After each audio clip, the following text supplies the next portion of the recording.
Okay,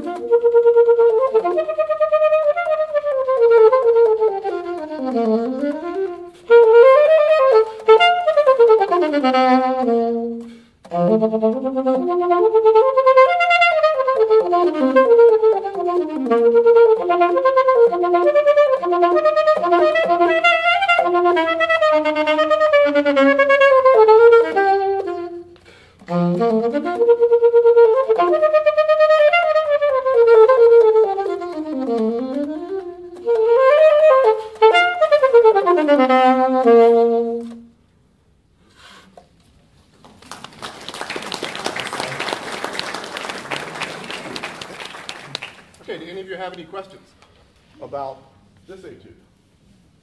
Any questions at all? We have a little bit of time left, so I would like to talk about vibrato. How many of you teach vibrato to your saxophone students? Okay, good.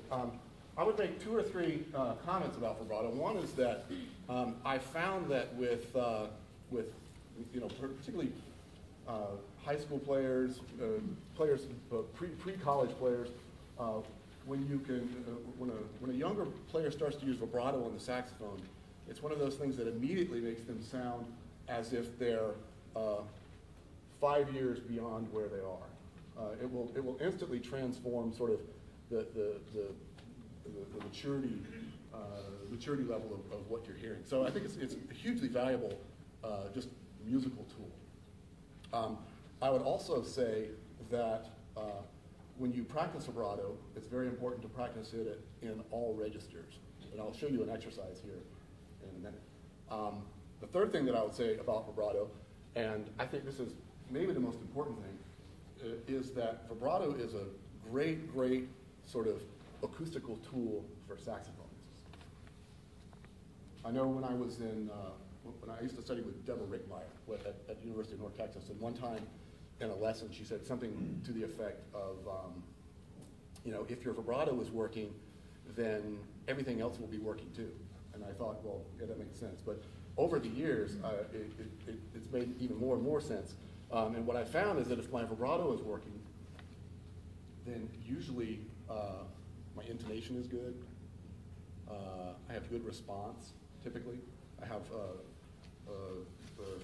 good flexibility on the horn. I have less problems with lower register issues like we talked about earlier. So vibrato is really valuable on almost every level of saxophone tone production. So I've gotten in the habit in the last couple of years of sort of using vibrato as my daily warm-up. And I do different kinds of exercises, but one of the sort of basic vibrato exercises that I use and I give students is to play major arpeggios over the full range of the horn. And usually I use 76 as a tempo marking. I don't have a metronome, but it ends up sounding something like this.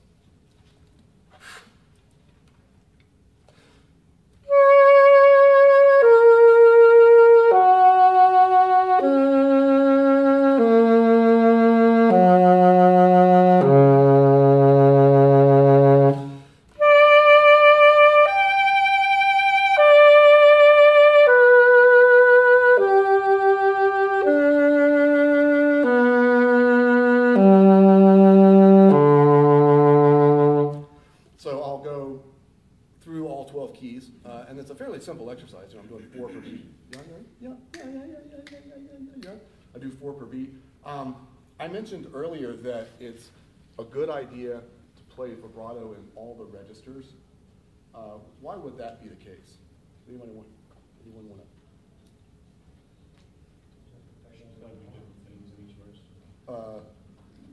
Correct. You have to play it all over the horn. Well, yeah. I guess it's kind of I guess the answer is kind of obvious. But what I would say is, and it's a little bit counterintuitive. Vibrato feels very different as you cross registers. The production of it actually changes, and we think of the low register of the saxophone as being kind of clunky, right? It tends to be kind of heavy and kind of clunky. We talked about doesn't always want to speak. The odd thing is that when it comes to vibrato, the vibrato is actually easier to produce in the low register.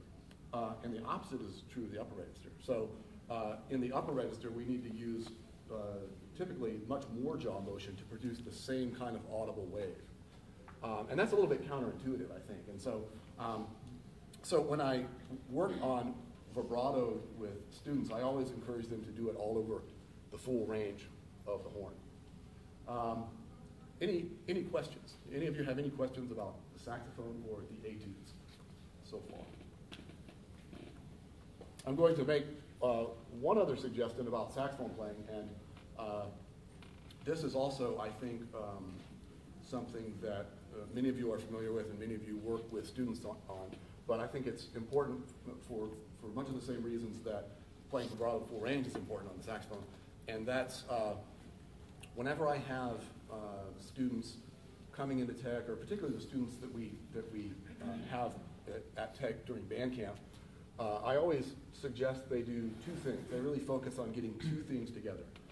One is that vibrato exercise that I just played, and the other is 12 major scales, full range, and they have to be full range. I know that in many cases folks tend to start out playing 1 and 2 octave scales. You know, I know I did. We do this. You know, we do that pattern, and I think that on saxophone, it's very, very important to play the full range of the horn as soon as possible. You know, if I have a student who can play most of their scales and is developing some facility and knows what the fingerings are for high F and high F sharp, I immediately tell them to start to play, to start to expand their scales full range.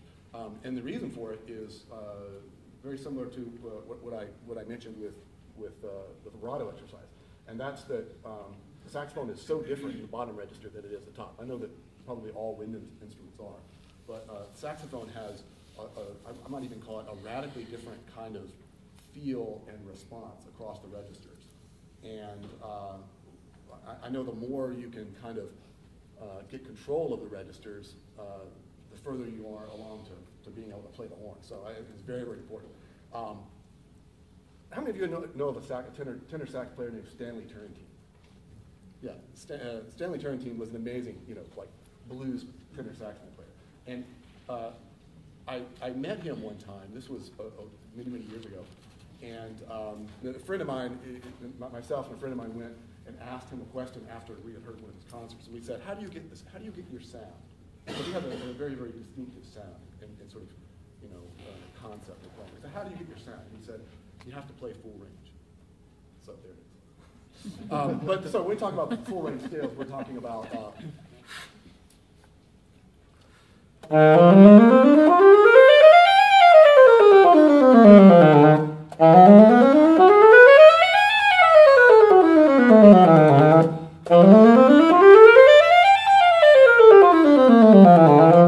so we take them from the root all the way up to either F or F sharp, depending on the key, and then down to low B or B flat.